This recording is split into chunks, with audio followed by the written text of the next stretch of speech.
has a noise problem. It's not deception, it's dilution. The language of biology gets borrowed, stripped of its mechanism, and turned into a vibe.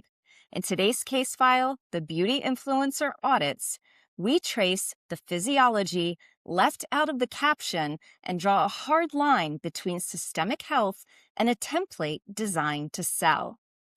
Influencers have never been louder. More routines, more masterclasses, more fragmented concepts, and zero room for the nuance of a living body. A personal success story becomes a universal rule with none of the context that makes it relevant to your bioindividuality. What calms inflammation in one system can exhaust another. Without a baseline, you're just trapped in trial and error. You buy the products, follow the protocols, and get that quick surface change. But you're just stacking tool upon tool, perfecting the reflection while the foundation runs on borrowed time. That's what happens when you outsource your intuition to a feed. We trade our time, money, and cellular health for a generic standard, just because the content looks authoritative. What is a well-curated feed actually costing your biology? When information passes through too many hands, how do you know what your body needs to run the system that beauty is actually built on?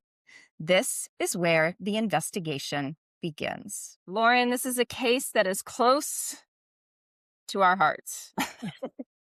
It is very much so alive in us. Yeah, we decided to really stay within a framework here. We have it labeled Exhibit A, Exhibit B, Exhibit C to keep everything very uniform, to make sure that we get our points across. I'm excited for us to jump into this whole conversation. We are going to open with Exhibit A, which is the stripped mechanism, the dilution of biology.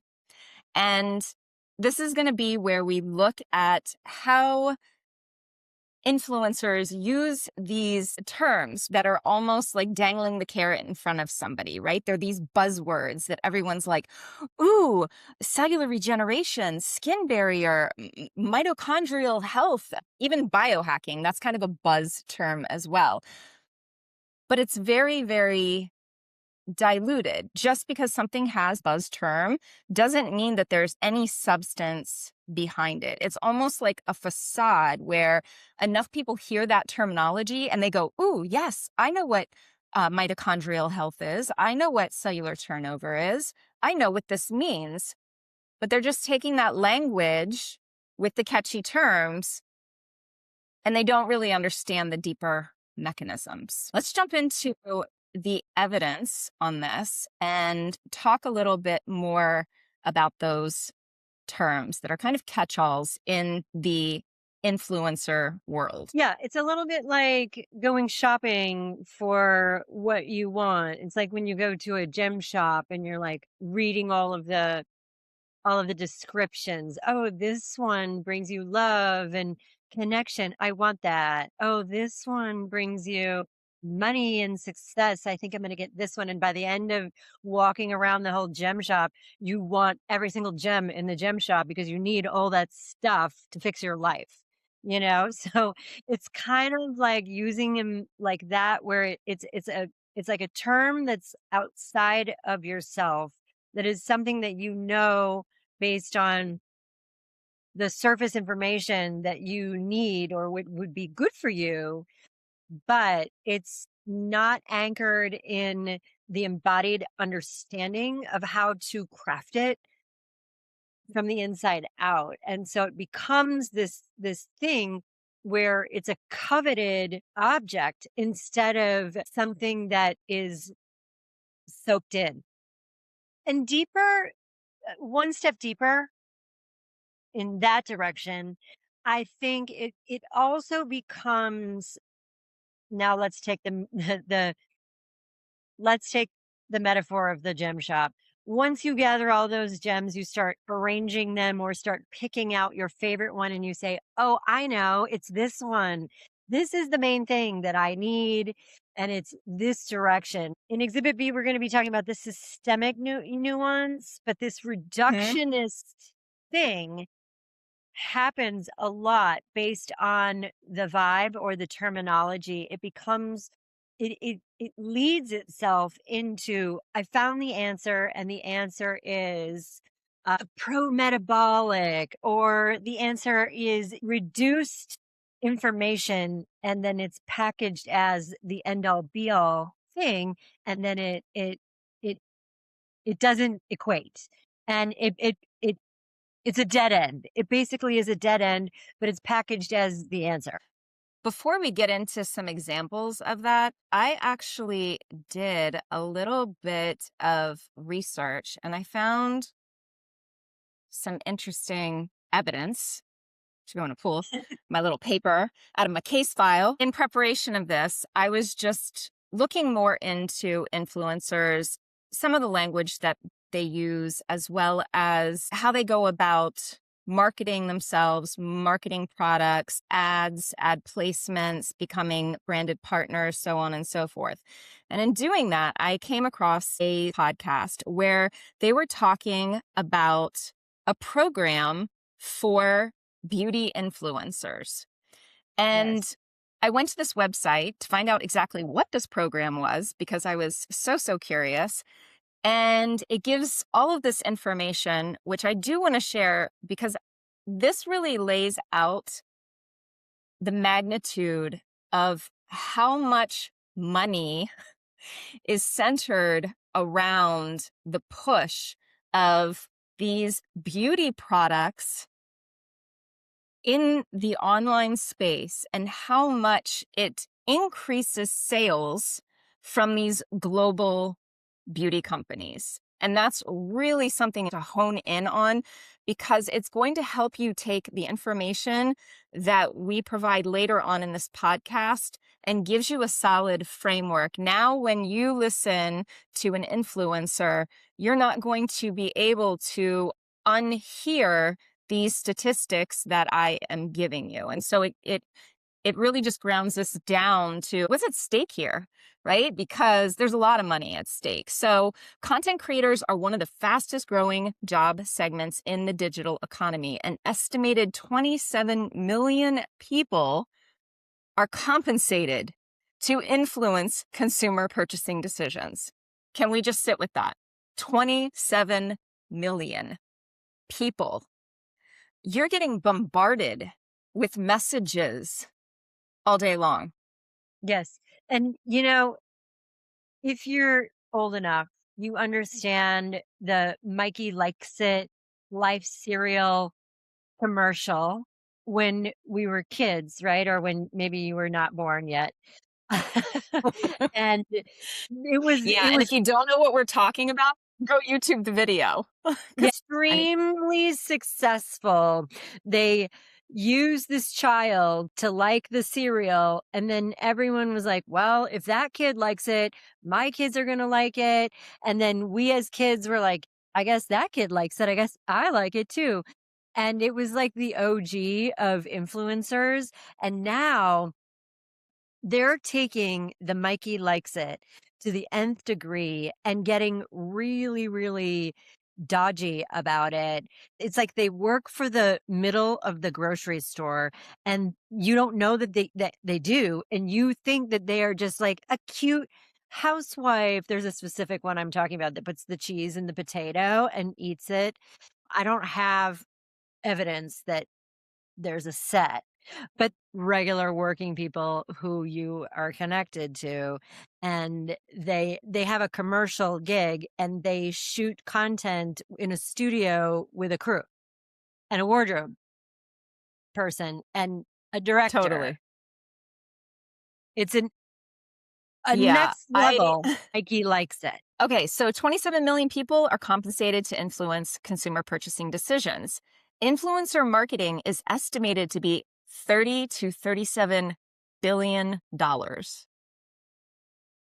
That's also crazy to me.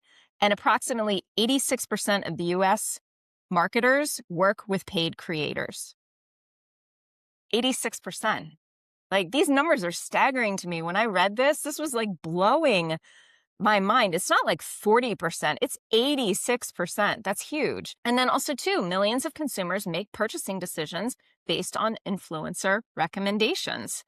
And if that aesthetic of the influencer is something that the person who is consuming their content is looking for, they're going to buy it because I want that lifestyle. I want what she has. I think China just put some regulations on very, very rich influencers that were flaunting. They put a they they put a stop to it because it was saturating and very misleading. And so I think they put the kibosh. I don't know the stat on that. I didn't look it up ahead of time, but yeah, 86% means that most of what you're seeing that you think is real is is a back alley deal. It's also free advertisement for the different industries. Even more reason to pour resources into these content creators. And also, too, a lot of these content creators now have these code deals. You know, it's like, oh, buy this and you get 20% off, or, oh, a Labor Day special. And it looks very enticing. They also have on TikTok ways that these creators can buy a course and then sell the course. And then they have these courses that teach you how to sell the courses. So courses to sell Yes. courses, and you adopt these courses, and they do sell these courses that are in the beauty and wellness realm. And so these influencers are like, you know what? This is going to be a good job for me. I'll just buy a course and I'll sell the course and I'll take this class to learn how to sell courses. That's a percentage of this landscape. It's kind of weird. I think of people in the manifestation space, and I know that's a little bit of a deviation from beauty, but it's, oh, buy my course so you can see how I'm manifesting my dream life. Meanwhile, your purchasing of the course is actually creating the money revenue for that person to up level. People don't see that. They don't see that they're dumping and filtering this money into a person who doesn't even have it yet, and you become the source of their manifestation. Imagine if you just kept that money to yourself and used it for more resourceful things. I don't know. Yeah. Okay, so they now have developed the Institute for Responsible Influence, the IRI. It is created to promote trust, transparency, and responsibility in the creator economy. It is a certification, and when I looked at the investment, it costs $100. The training time is exactly 1 hour and 30 minutes. And so this gives you a certification to ensure that you are following promotion of products in a trustworthy and transparent manner. Woo! Can we get a yikes? Yikes. Are we I need are we water on this one. screwed? Is that all it takes? We might be screwed. I'm not sure. I don't know if we can turn this ship around. I'm talking the whole ship, the whole culture, Shit. you know? Yeah. It's like the Titanic 2026. The Yeah. iceberg's really big. Yeah, it is. So one can say, oh my gosh, I really love that here we have the IRI certification coming out. So there is more transparency and all of these content creators are on the same page. This is wonderful. I don't know, Lauren. I'm not sure if I see it that way. No, I do not. I see it as a let's keep everybody under this idea that we're promoting products in a safe way, a way of integrity. I mean, any course that takes 90 minutes to get a certification, it's like, how much are you really learning? you know? Right. Right. Some of the core principles taught in this certification are honest opinions. So we have to give our honest opinion about endorsements. They should reflect a genuine experience and belief. No deceptive claims. Creators should not make claims that cannot be scientifically substantiated, which I think is really interesting That's because a lot that's the of issue. yeah, That's there the we go. Exactly. Right. Somebody says, "Oh, but I'm certified with IRI." And that person may authentically and genuinely be following that oath or that agreement that they made with this IRI certification. But also, too, you don't know what you don't know. and here's the problem with that, and that's why it's kind of a really, really modern version of what we spoke about in episode 1 about how the beauty industry changed based on the Rockefeller model. What's happening now is with that one sentence of we're going to make sure that everyone's on the same page and not make scientific claims that are outside of the model of which we are controlling the industry. And I don't even want to say maybe the industry, it's more humanity and humanity itself. Because in the highest aspects of influencing and utilizing this tool of expressing knowledge and passing on knowledge, the highest expression is to share knowledge that cracks nuts, that furthers a conversation that is previously what we previously knew. For example, mineral balance. We didn't really know very much of that until we started talking about it on social platforms, right?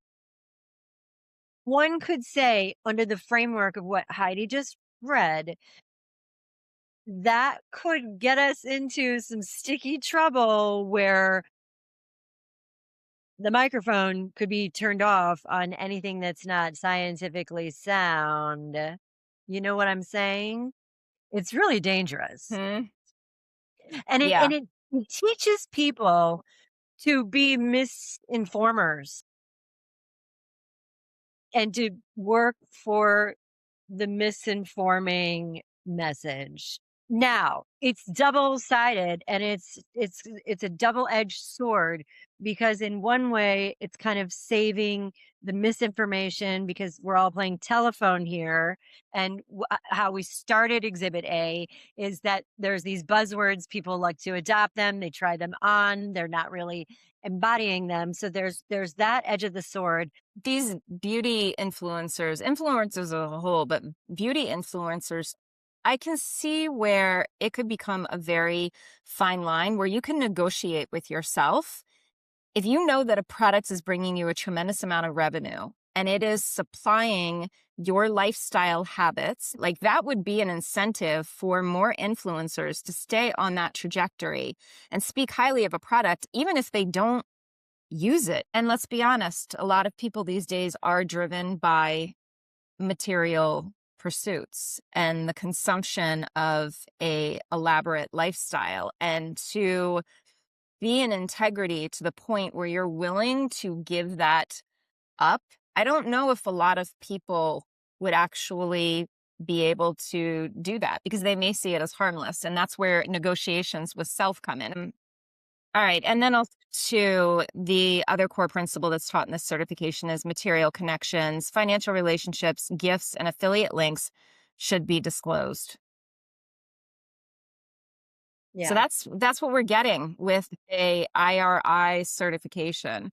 But I was more interested really in just the stats in the beginning. I thought that that was really kind of telling and sets the stage for how much is invested financially in this whole process of being a influencer, a beauty influencer. It's a lot. Yeah. There's a lot on the table to curate. And we're assuming for this conversation that beauty and wellness are hand in hand because they are. And every day that line between both beauty and wellness is merging together. Yeah, it's the gap's closing. And as it should, because like we are saying on this podcast, as one of our core principles, beauty does come from the inside before it comes from the surface. And so, as it should, but in terms of this subject, it gets a little dicey, you know? Let's take it back to where we started, which was these buzzwords. And let's look at them and how using that word misses the mechanisms at play. I mean, we could easily pick something in the form of product in the industry, and let's go with retinol, right? Anti-aging. People are selling it as just that, anti-aging. And this is where the dilution of biology comes into play, because you are taking this synthetic compound. If you missed our episode on synthetic compounds, I think it's episode 2, um, go back and listen to that because you'll get more of an understanding. But the use of synthetic retinol, vitamin A, stimulates fibroblast for tissue remodeling.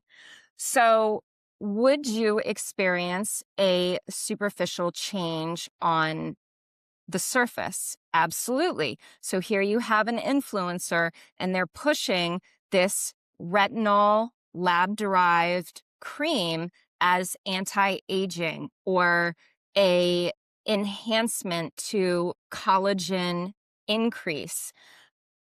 That may be happening. Collagen increase may look like it's happening, but the production of it comes deeper in the terrain, the biology, the raw mechanisms. You have to resource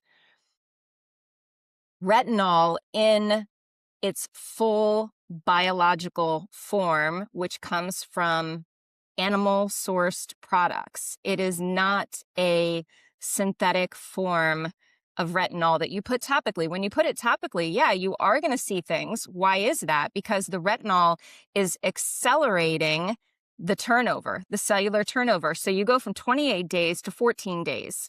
And that cellular turnover is moving the keratinocytes from the deeper basal layer of the tissue, which is where it starts, and it moves it to the surface, and you're pushing and accelerating. And yeah, you are going to get a result. But again, this is where these buzzwords fall flat, because you're saying, oh, it increases collagen production. Well, does it? You're actually accelerating the stimulation of fibroblast, which is forcing it along. And then, as we've talked about in some of our other episodes, you become dependent on said thing. As soon as you stop that thing, just like a pharmaceutical, people say, oh, this pharmaceutical, it's a miracle drug. And I don't mean to sound like an asshole, but when I'm talking one-on-one with clients, I always say, and what happens when you stop? Is it really, solving the deeper layer of the problem? Yes. Probably not. Absolutely brilliant, Heidi. Now, if something like retinol is going to say anti-aging, and Heidi just laid out what is actually scientifically happening from the surface and how that topical is giving you a band-aid of anti-aging. Anti-aging comes from iron and your other master minerals being in motion and being in recyclement, and that happens through your oxygen metabolism and the balance of the minerals from within, and also your fuel system and how you build up and tear down your cellular structure in the service to becoming renewed, because they are renewable, but you have to affect that from the inside out through rhythm and timing and focus, and it's not going to come from a bottle. As much as we would love to skip the line and we would love to just buy the cream and put it on and say, thank God we're done with that. And we can move on to more fun things in life. And I can have whatever I want. And I can have the cake without understanding the timing. And I can diet and restrict myself with not understanding the building up process. And I just will let the cream do the work. That's not how it works. And now we're in, the science masterclass, but what influencer is, you know, Talking about that. yeah, going through the details Yeah. of Yeah. what the label means. Right. There, to Lauren's point, there are cofactors that are involved. She had just talked about the recycling system, iron, copper. You need that for proper cellular turnover, for proper energy production. And these isolated ingredients that you do find in these beautiful bottles that are pushed in the beauty industry are often missing the deeper cofactors, the energy part, the oxygen part, the mineral part, the all of the different things. And if they are added, again, it's in an isolated form. So it's what do they say? You're borrowing I don't know the whole saying, but you're borrowing You're from you're one to pay for another.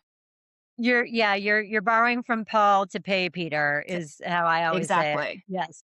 Yes. And Exactly. yeah, and this is really the dilution. We just gave you a very um poignant example of the dilution of biology when you use terminology to sell a dream.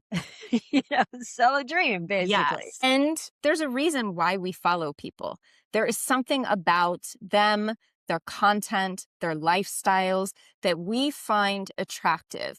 And if we feel that any part of our life is missing that bit of excitement, that bit of luxury, we're going to want to do whatever we can to get close to that said thing. And so we are, we put ourselves more in a position to bypass the language. We just go, oh, but this is producing the result. And I am going to touch a little bit more on the language piece of things when we get into Exhibit C. Kind of want to save it for that. Lauren, do you have any other example that you want to give regarding maybe where things are stripped of its mechanism and the dilution of biology occurs just by using these buzzwords? I didn't know if retinol was sounding it down well enough. Well, retinol is You always have a good really add-ins. retinol is a really good full full encompassing concept. Cellular turnover can go in that category, mitochondrial health. There's a lot of Hmm. buzzword in the skincare industry now. Oh, this is for my mitochondrial health, the health of your mitochondria, but the health of your mitochondria, it's the same principle that we just outlined with the retinol. Mitochondrial health never is going to come from a bottle.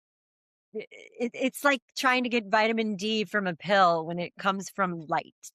It doesn't happen. Mitochondrial robustness doesn't come from a product. It will never come from a product. As much as I would love to live on that planet, that's not happening on this one. It's never going to happen. It's kind of like when you see those two images juxtaposed where it's like in Instagram where it's like very curated and then IRL where it's like not curated at all. It's the exact same thing.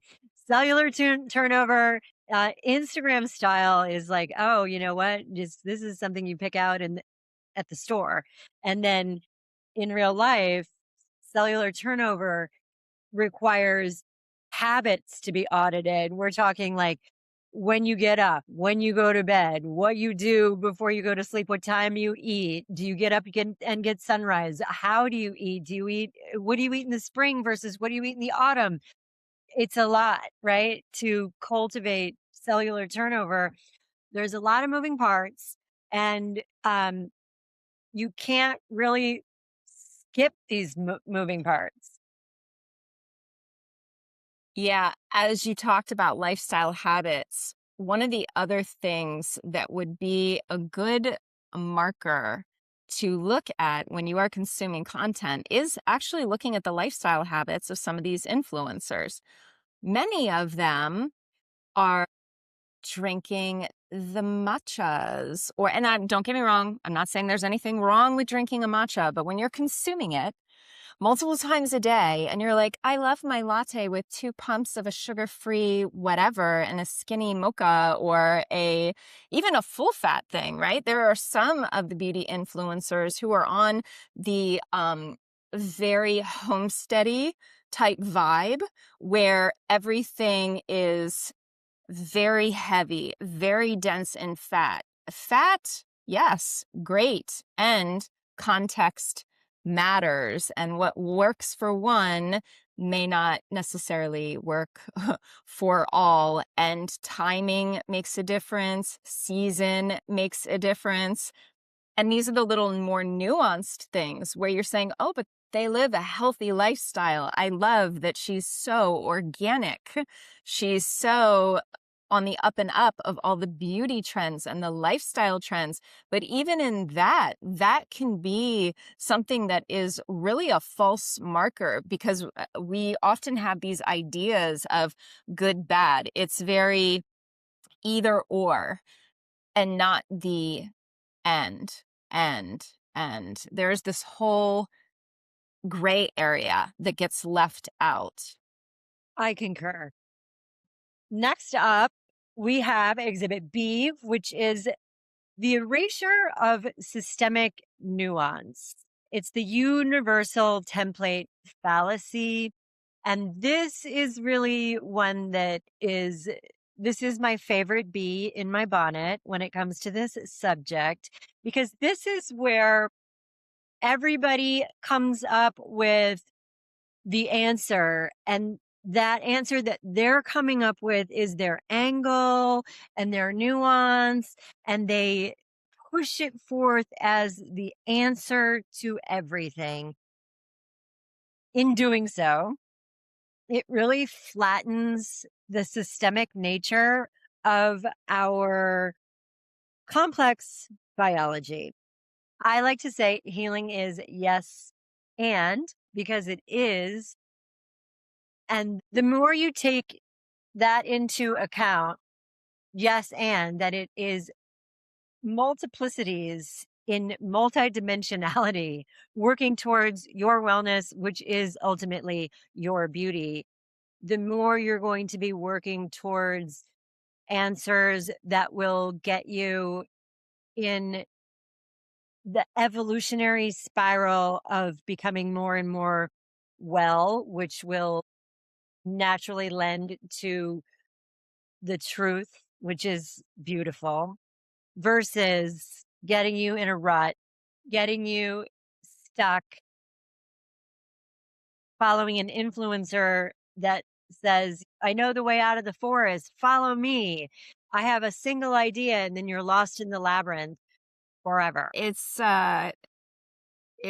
there's missing context when you take a one size fits all universal approach. It is absent of someone's bio individuality. And so one of the things that I talk about with my clients all the time is we are going to work with your bio individuality, which are the choices that you have made that led you to where you are, which is said consequence. And we are going to move back to your physiology, which is what actually governs the system. And so when you have beauty influencers who are pushing a one size fits all approach, maybe in good intention because it worked for them, it's missing the nuance of the individual on the other side. There is never one thing that is going to work for every single human on this planet. Otherwise, we would have no issues at all. So that is missing from the delivery of so many in the influencing space. When you talk about bio individuality, we are using, you use a metric, like a scientific metric that is called an N of one. And that N of one, it means that there is a study or a trial involving a single subject, that is you, in a clinical or scientific research framework.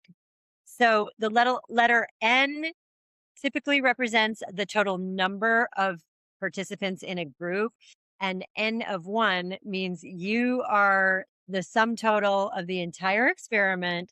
Therefore, your bio individuality is what dictates the inputs and the outputs according to the inputs of the scientific experiment that is you. And in beauty influence, in wellness influence, like Heidi said, it's very much so a one size fits all. All the retinol works for all of the people. I mean, of course, Who are the industry, aging. yeah, of course, the industry does say there's a caveat. You can't use it when you're pregnant, but that caveat, you can't use it when you're pregnant, should be an alarm bell that maybe if you can't use it when you're pregnant, you shouldn't be using it when you're not pregnant, right? But I digress there. But Right. Yeah, I never got that. That never made sense to me. It's like you have a human growing inside of you, but you are a human. So somebody explain this to me. yeah, it seems like if you can't do it when you're pregnant, you shouldn't do it. you know, Period. Right. It's kind of bizarre. but the N1 is is paramount and should take precedence over anything an influencer says. And we get very hung up on this when we're trying to join people's master classes and learn from them, and they say, "Oh, I have the answer. All you have to do is pay me thousands of dollars and be part of my master class. When you get here, I'm going to give you the framework of the single noted protocol that takes none of your N1s into account. And then you're going to go through the master class and you're going to wonder why it didn't work for you. And you're going to get really frustrated. And then in that frustration, you're going to blame yourself. And when you blame yourself, really what you should have been blaming is the fact that the N1 wasn't taken into account." That's an important thing to keep in mind because we can all go through a process and get results. And kudos to those people who have done that. That is can be long road, very hard.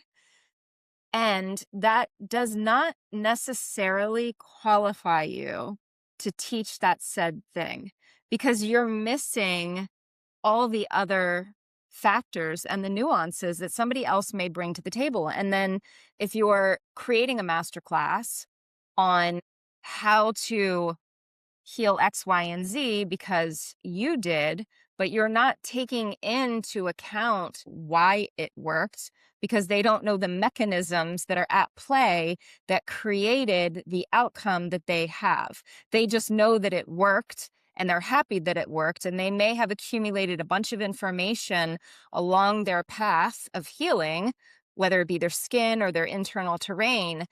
And because they reached that said outcome, they use that as an opportunity to teach others. And I have received clients on the back end who have done a ton of programs.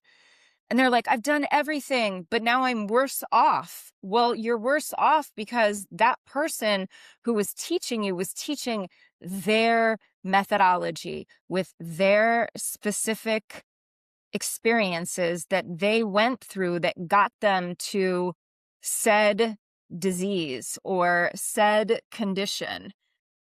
That is not enough to be able to help somebody through the complexities of trying to heal something. Because when you're talking about a metabolic deficit in the body, that really can be multifaceted. At the crux of it, It does come down to two simple things, which is your body's ability to make energy and clear exhaust. But there's so much more to it than just that. And so that is a huge void. Like I said, I do think a lot of people who are selling their product in the online space do it with really good intention. They want to help somebody through what they went through, and they may feel that nobody should ever have to go through that. And that is very admirable. And this is the end part. And in order to really help people at a deeper level, go get that deeper understanding of why it worked before you bring someone into a space and teach them as if that thing is 100% going to work for them, because it creates too much dysregulation on the back end and it puts somebody into a deeper metabolic hole, which can be very damaging on many fronts. The one concept that really, really gets me in terms of what Heidi just explained are the pro-metabolic, repeat beauty and wellness influencers. They are the ones that don't understand the rhythm. First of all, I love Ray Peat's information. Ray Peat, he speaks about pro-metabolic cellular nutrition. That's his whole MO. You can go and look him up. But his work doesn't involve any rhythm whatsoever. It's just scientific frameworks. And influencers love this, and they love to parrot him and parrot him with assurance, that they have the answer. And then this game of telephone ensues, and everyone's confused, and they don't know if sugar's good, and they don't know if sugar's bad, and they don't know if their hormones are going to get whacked this way or that way. And they come up with these ideas as to how to fix it. And basically, at the end of the Ray Peat labyrinth is the catch-all, which is just a raw carrot salad. And they all basically I was just about ready to ask you, yeah. can I trigger you, Lauren? I was waiting to say carrot salad so you can tweak out. So they all basically say, I'm eating my carrot salad because I'm solving all of my hormone problems and I'm clearing all of my estrogen. And I eat a carrot salad 3 times a day sometimes because Ray Peat said, and I am pro-metabolic, and this is how I am living my life. But they're not taking into account that carrot salad has a certain macro count, and that is going to affect your fuel system. Your fuel system should be run rhythmically. When you're using a carrot salad all the time, you're not giving your liver a chance to dump its glycogen, for example, so you can switch into higher forms of fuel and start burning fat. And then all of that's tied to your hormones, said hormones that you're trying to fix with said carrot salad. And influencers learn from each other these tidbits, and The lingo. they ultimately all end up with the carrot salad. It's wild. To Lauren's point too, they do talk a lot about carrot salad removing things from the body. But to go a little bit deeper, if you have elevation of estrogen in the body, estrogen serves as an antioxidant. So why is that raising in the body? Who's Yep. looking at that, right? You still have a inflammatory inferno happening. And I'm sorry, but a carrot salad isn't going to squelch that. So you then have to look at it in relationship to the other hormones, right? There's a direct relationship between progesterone, and all of your hormones are made via minerals. So who's looking at your mineral count, right? Like do you see the nuance that's happening here? You can't use blanket statements. And I don't think Lauren and I are trying to make the point of, well, let's just throw the baby out with the bathwater. There's a time and there's a place for things. And you have to take into consideration the nuance of that individual, where they live, their age, their previous lifestyle habits, any type of underlying conditions. There's a lot to it. So if you're listening to an influencer and they're like, get my 5-day detox to completely reset the hormones, right? It's just like, okay, that's probably not going to work. It's not going to work. As much as I would love to buy into that, it becomes a quick fix, and people love quick fixes. Your body did not dysregulate in 5 days. You're not going to restore it in 5 days. It's just not going to happen. Like, that's just the biggest, like, snake oil serving that somebody can give you. Absolutely. And there's a time and a place, like a lactating woman's hormonal needs versus a menopausal woman's hormonal needs versus a man's hormonal needs are wildly different. And a lot of times, those same influencers, they like to take the work of Ray Peat, for example, take the solves that they've come up with and then apply them to their own breastfeeding needs, for example, and then apply it to everybody, even people with no breasts, like, and say, this is the answer. Repeat that. And also, too, a lot of the research that is out there was studied more under male physiology as well. So, women are on a totally different cycle. Our hormonal cycle is different than a man. So you can't take that type of information, especially from the biohacking community. All these people who are doing cold plunges and all of this stuff. It, I'm not knocking cold plunges. I think that for the right person in the right season with the right metabolic capacity and flexibility, totally can be supported. For someone who is not there, who is walking on eggshells because they don't have that metabolic flexibility and they've been living out of their timing, that is a detriment. You can't just go and follow that information. I mean, you can, but again, you're going to create more of a deficit in the metabolic reserve. And before you know it, you're spitting on fumes. And that's where this really gets dropped in the online space, because again, we're curating a content feed, right? It needs to look aesthetically pleasing and look at my results, and I have a huge following. And so it does a great disservice to the people who are genuinely looking to help themselves because they're desperate. Oftentimes those people are desperate, and the hook is, I can have what I'm missing. Also, to Heidi's point about the research, and the research was done with, let's say, a demographic that wasn't your demographic. On top of that, most, if not all, research has been done not taking any light hygiene or light codes into account. So the circadian timing of all of this is a massive input that is required because we are light beings.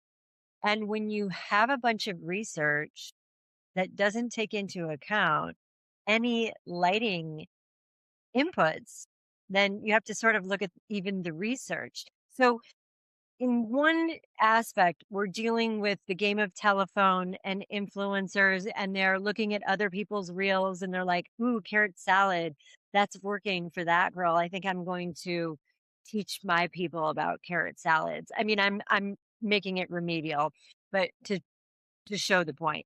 So in one aspect, we have those kinds of games of telephone going on, but in the other aspects, we have even more researched people that are presenting these hard, fast rules without any nuance, without any systemic capacity, and bottling them up, packaging them, and selling them as the master class answer. And on both sides of the coin, people are getting wildly misled and completely confused. Mm-hmm. Morley Robbins says misled and misfed. Yes. Yes. That's exactly what happens when you eat a carrot salad. Sorry. Dead. Do you know how many times I say that to Lauren when we're talking? She says the funniest shit. I mean, I think all my emojis to you are a skull. Seriously.